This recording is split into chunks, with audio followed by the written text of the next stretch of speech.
halkani waa garoonka diyaaradaha aadan cadde ee magaalada muqdisho waxaa soo caga dhigatay wafdigii oo hogaaminayay madaxweynaha dowlad goboleedka Puntland Saciid Cabdullaahi Dani waxaana diyaaradani ay ka timid magaalada Boosaaso iyadoona hadda ay soo gaadhay magaalada muqdisho waa madaxweynaha Puntland Saciid Cabdullaahi Dani oo maalmahanba laga sugayay inuu yimaado magaalada muqdisho diyaaradii siday Saciid Dani ayaa iminka soo caga dhigatay garoonka diyaaradaha ee magaalada muqdisho xildhibaano ka tirsan baarlamaanka federaalka ee Soomaaliya labadiisa aqal ayaa iyo xubno kale ayaa ku soo dhaweynaya gegida diyaaradaha aadan cadde international airport ee magaalada muqdisho diyaaradda ayaa hadda soo caga dhigatay laakiin inta uusan ka soo degin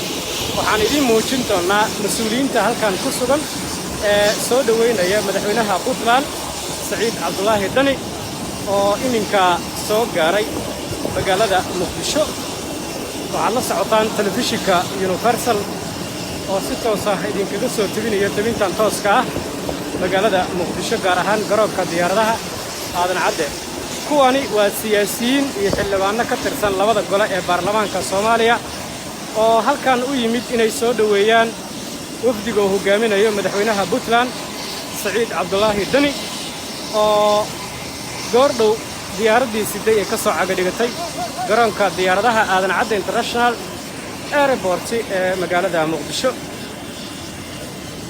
telefishinka Universal ayaad nagala socotaan halkan waxaa ku sugan siyaasiyiin iyo xildhibaano ka tirsan labada gole ee baarlamaanka Soomaaliya oo u yimid garoonka diyaaradaha in ay soo dhaweeyaan wafdiga uu hogaaminayo madaxweynaha Puntland Saciid Cabdullaahi Dani oo soo gaaray magaalada muqdisho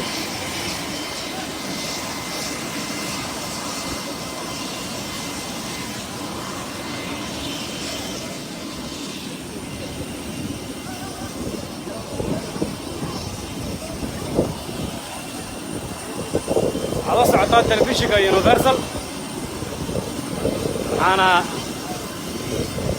كجرنا تبنت توسكا إماشيها مدحوينها بوتلاند دكتور سعيد عبدالله دني وسوق جاري magaalada muqdisho isla markaana halkan ay ku soo dhaweynayaan labada gole ee xildhibaanada baarlamaanka federaalka ee Soomaaliya waxaana madaxweynuhu uu ka soo degay garoonka diyaaradaha ee magaalada muqdisho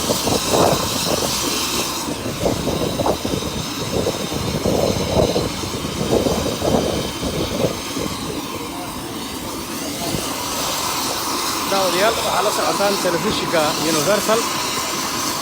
waxaana idin soo tabinaynaa barnaamijka live-ka ama tooska ah ee aan idinkaga soo tabinayno garoonka diyaaradaha aadan cadde ee magaalada muqdisho waa imaanshiyaha madaxweynaha dowlad goboleedka Puntland Saciid Cabdullaahi Dani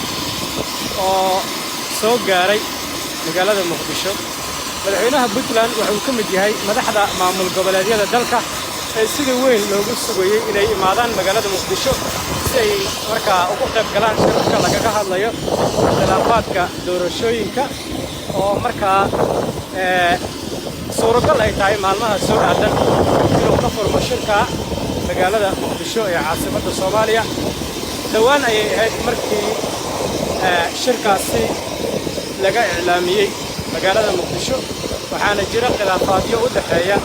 dowladda federaalka ee Soomaaliya iyo dowlad goboleedyada qaar waa soo tagay madaxweynaha Puntland Saciid Cabdullaahi Dani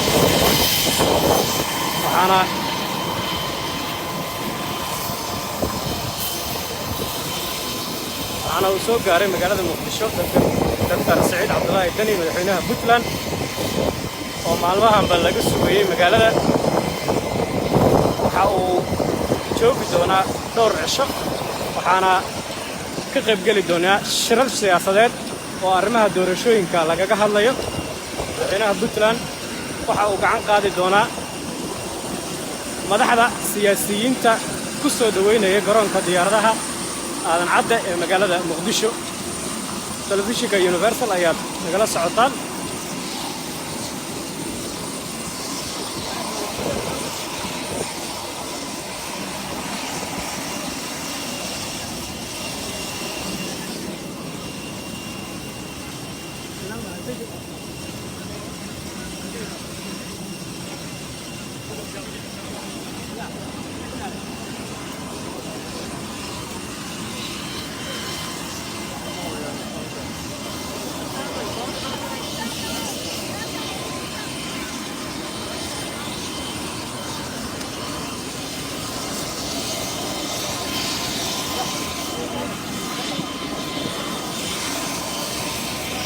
madaxweynaha Puntland Saciid Cabdullaahi Deni ayaa ka soo degay garoonka diyaaradaha ee magaalada Muqdisho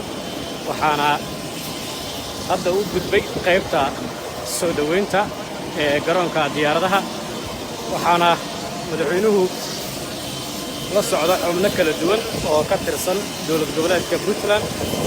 siyaasiyiin iyo qaybaha bulshada ayaa ku soo dhaweeyay garoonka diyaaradaha ee magaalada Muqdisho iyadoona hadda uu madaxweynuhu soo galay garoonka diyaaradaha ee aadan cadde ee magaalada Muqdisho waxa uu madaxweyne Saciid Cabdullaahi Deni qayb ka yahay madaxda dowlad goboleedyada ee iminka ku sugan Muqdisho oo ka qayb gali doona shirarka lagaga hadlayo arrimaha siyaasadda iyo khilaafaadka doorashooyinka wixii ku soo kordha wararka iyo barnaamijyadeena dambe ayaan idinkala soo socodsiin doonaa telefishinka Universal.